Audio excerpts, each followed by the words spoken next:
Hey guys, welcome back to my kitchen. We are on day 2 of what I am just lovingly referring to how the heck am I going to use all of these baked potatoes week. I am working through a no waste November. I am trying to use every bit of leftovers that we have just in fun, creative ways.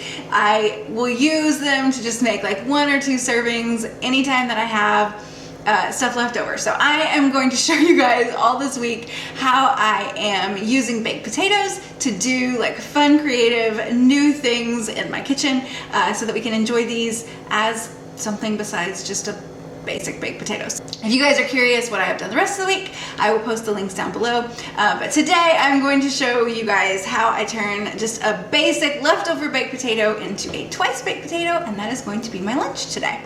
All right, so I have my baked potato that is still cold right now, and I can already see like there's kind of a yucky spot, so I'm gonna use this side as the top of my potato, and I'm gonna cut through and hope that it's not gross all the way through. Oh, it's not. Awesome. Okay, so this part I'm actually just gonna kind of set aside. I'm probably just gonna set that aside. Okay, and then I like to use an ice cream scoop for this. It has like a sharper edge. I don't know, it just kind of works well for me. So I'm gonna use my ice cream scoop, and I'm going to scoop out as much of the inside part as I can from this potato without going through the actual skin. Okay, so you can kind of see how much I have scooped out of that. I don't want to take it all the way to like through the potato or even all the way to the actual skin of the potato because I want it to have a little bit of structural integrity. So I am done with this part for right now.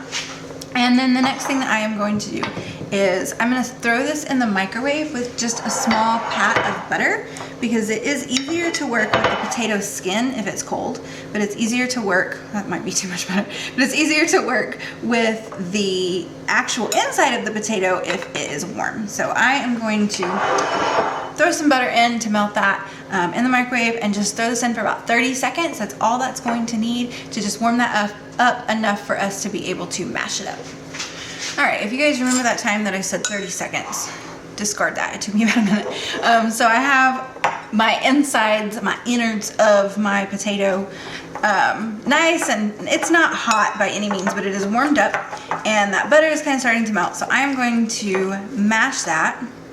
I'm making this with just 1 potato because I think sometimes when we have leftovers, most of the time when we have leftovers, we don't have enough to feed our whole families, but a lot of times we'll have enough for just 1 or 2 servings of something. You can obviously scale this up or down if you have a lot more.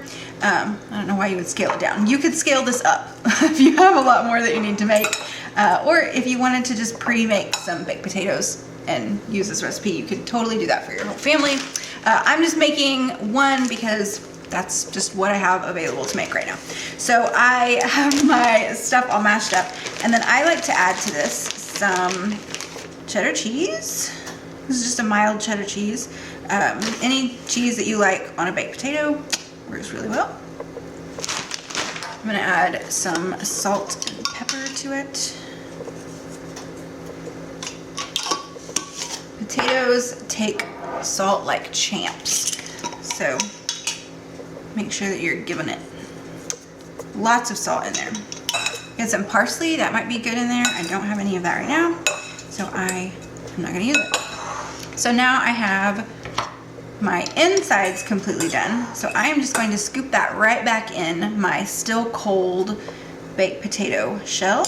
And I have found that clean hands are the easiest way to do this. So I am just going to stuff that right back in. So we're putting the potato back in that we got out, but we're also putting the cheese and the butter in as well.